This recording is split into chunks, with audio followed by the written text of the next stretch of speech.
Rejane, será que existem alimentos que enganam, que são pegadinhas? Com toda certeza, Dilon. Se você quiser saber um pouco mais, então, vem com a gente.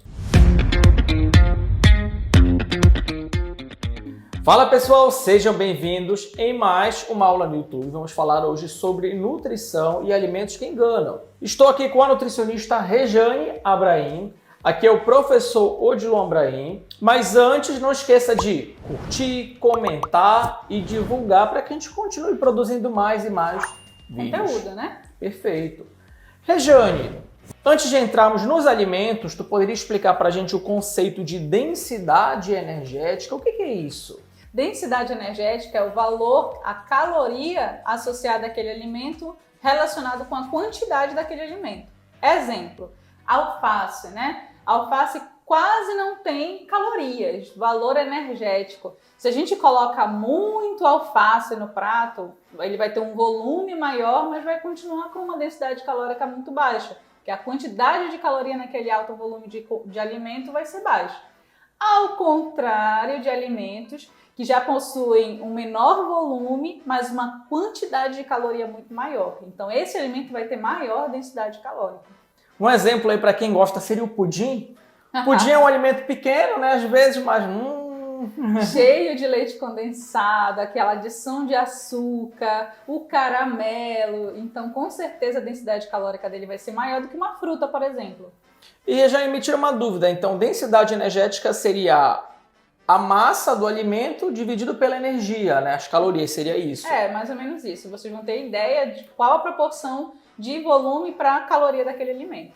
Isso é muito importante, porque às vezes a pessoa, eu tô comendo esse alimento aqui que é pequeno, não deve ter tantas calorias. Errado. Não existe uma relação direta entre o tamanho do alimento e calorias. Assim como quando a pessoa faz uma dieta restritiva, ela fica com receio de ir no nutricionista porque ele acha que ele vai cortar todos os alimentos. A pessoa vai ter que aprender a fazer fotossíntese quando vai no nutricionista. O que não é verdade. Quando eu faço uma refeição, uma grande refeição, por exemplo, eu programo para aquela pessoa 260 quilocalorias. Tendo em vista que nem todo mundo eu preciso quantificar calorias, dependendo do objetivo. Se for mais comportamental, a gente não trabalha tanto com calorias. Mas, em muitos casos, a caloria, sim, ela é importante. Então, quando eu vou prescrever uma refeição que tem 260 quilocalorias, aquela pessoa já fica assustada, angustiada. Ai, poxa, o que eu vou comer com 260 quilocalorias? Então, ela consegue consumir, sim, muitos alimentos com 260 quilocalorias e se satisfazer. É isso que é o principal, eu escolher alimentos que te dão saciedade. Alimentos que tenham mais fibra, mais proteína, que essa conversa a gente já teve aqui, né? Então, se você quiser saber um pouquinho mais, veja alguns vídeos anteriores. E tem até um meme, né, Rejane, da galera da nutrição, fui ao nutricionista, no meu lanche da tarde ele passou 2 castanhas. Pô, é sacanagem, né? A pessoa tá acostumada a comer 4 pães e de repente 2 castanhas. Isso já não...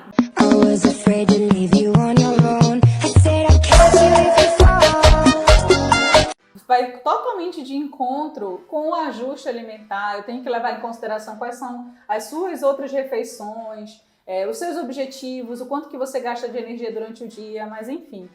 Realmente 2 castanhas, eu digo aqui para os meus pacientes que não dá nem para encher o buraco do dente, né? Agora, Rejane, bora falar dos alimentos que enganam. O que são esses alimentos que enganam? Aquela famosa pegadinha do malandro. E aí? Então, quando a gente vai consumir um alimento que é fast food, lá nós temos muita densidade calórica, porque tem muita gordura e muito açúcar refinado. Exemplo, Rejane, fala uma coisa mais prática. Aquele hambúrguer Big Mac, né, que vocês comem lá, ele tem cerca de 490 quilocalorias. Um hambúrguer desse aí. Vocês conhecem esse nome aí.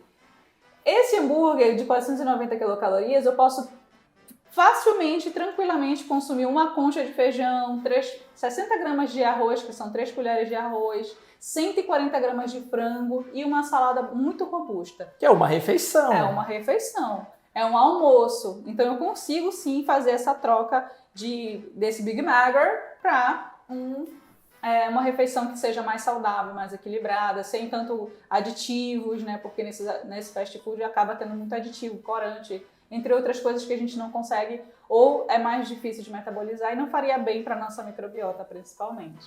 Tem até uma pesquisa que ela é muito interessante, que eles compararam, né? Matematicamente falando, as calorias eram a mesma, só que um grupo consumia ali produtos in natura, o outro produtos ali industrializados. E por mais que a caloria fosse a mesma, o grau de repercussão fisiológica foi diferente, e um grupo teve parâmetros relacionados à saúde, que comeu comidas in natura, e o outro se ferrou. É menos inflamado, a pessoa que come mais produtos naturais, essa pessoa tende a ser menos inflamada, adoecer menos, porque acaba tendo uma quantidade maior de vitaminas sendo proporcionada. Uma coisa, Odilon, além de quando a pessoa vai comer, escolhe um hambúrguer desses, né? Ela não vai escolher só o Eu já ia comentar. E aí nós temos a adição de mais 490 quilocalorias se você adicionar aquela porção de batata grande, né? Então, mais 490 quilocalorias, facilmente aí você já está somando quase 1.000 quilocalorias. 1.000 quilocalorias, só para vocês terem ideia, uma pessoa de 70 quilos, 1,70 de altura, um homem no geral, ele consome 2.200 quilocalorias, então já é a metade do dia dele de caloria. Sendo que ele bateu isso em uma única refeição. Levando em consideração o refrigerante que ele ainda vai adicionar. Fora os molhos. E se for refil, o negócio piora, né? Existem opções de sanduíches que a cada vez que você coloca um bacon a mais, uma carne a mais, um molho a mais, você está elevando a quantidade de calorias dessa única refeição. Por isso que a gente escuta às vezes o paciente falando, poxa, eu não como nada e engorda. É porque ele escolhe os alimentos errados. Exato. Simplesmente é isso. Tem uma substituição. Agora tá na moda, né? Vocês devem ter vários acessos aí a Instagram, a TikTok, outras plataformas. E aí tem profissionais que batem a foto dessa frase, eu não como quase nada, mas a pessoa tá comendo um pacotinho daquele de amendoim, 60 gramas, que ali ela poderia estar fazendo uma refeição também que traria maior saciedade do que aquele pacotinho que a gente consegue consumir vários, né? Então, o amendoim é um exemplo de um snack que a gente está comendo e é muita caloria ali associada, agregada. As castanhas no geral, o abacate, mas o abacate é uma caloria boa. Então, por mais que ele tenha uma densidade calórica maior, mas é um planejado. Produto saudável. É um produto saudável. A mesma coisa o açaí. O açaí, eu também estou consumindo açaí, aquele meio litro ali, né? Aqui no Pará a gente consome facilmente meio litro. E aí adiciona açúcar, adiciona tapioca, é uma refeição gigantesca pensando em caloria.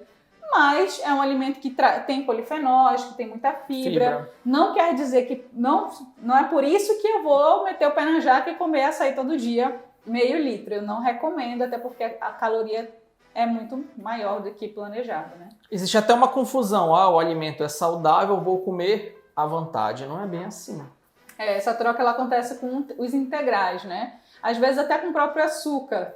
Eu troquei meu açúcar refinado para o açúcar mascavo. Só porque ele é mascavo eu vou me entupir de açúcar. Não, isso não é verdade. Açúcar é açúcar em todas as suas conformações. Infelizmente, eles vão fazer mal se a gente consumir em excesso, independente de qual tipo de açúcar a gente está consumindo. Regiane, agora a última pergunta. Queria que tu falasse da diferença do alimento líquido e do alimento sólido.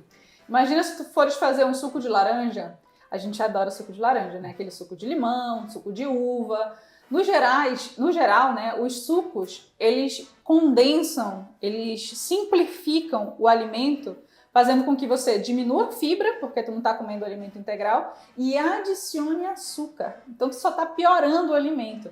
Ao invés de você consumir uma única laranja e talvez se satisfazer depois do almoço, uma sobremesazinha, usar essa laranja, você toma um suco. Tem em média 4, né? 4 laranjas, facilmente. Facilmente. Um copo de suco de laranja, que como o Odilon falou, usamos às vezes 4 laranjas, e mais a adição de açúcar. Ainda tira a fibra. Pá. Exatamente. Então, caloricamente pensando, nós estamos aumentando a caloria, o valor energético daquele alimento, e ao mesmo tempo a gente está tirando os nutrientes, a fibra principalmente, que poderia facilitar para as nossas microbiotas, para as nossas bactérias, né? Vocês estão vendo que são muitas informações que, se você não controlar, se você não tiver acompanhamento com o nutricionista, o tiro vai sair pela culatra. Por isso que as pessoas erram. Isso acontece com a uva, o suco de uva, os sucos no geral, eles têm essa possibilidade de aumentar o valor energético porque eu estou tirando fibra e estou adicionando mais alimento, mais fruta em si, né? e mais açúcar. Então eu tenho que ter esse cuidado quando for consumir sucos. Piorou se for a bebida açucarada, né, que o nome já diz. Os refrigerantes da vida, mas é zero, Regiane. Mas aquele zero, ele tem sucralose, edulcorante, tem corantes, né? Outros aditivos que também podem influenciar negativamente na nossa microbiota. As bactérias têm até... Eu vou colocar aí na imagem, né?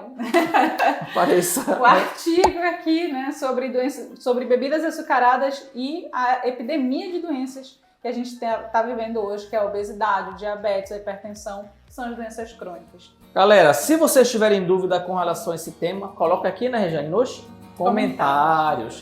A gente espera ter ajudado. Muito obrigado, nutricionista Regiane Abraim. A gente vai se ver no próximo vídeo. Aquele abraço. Um abraço. Você tem fome de quê?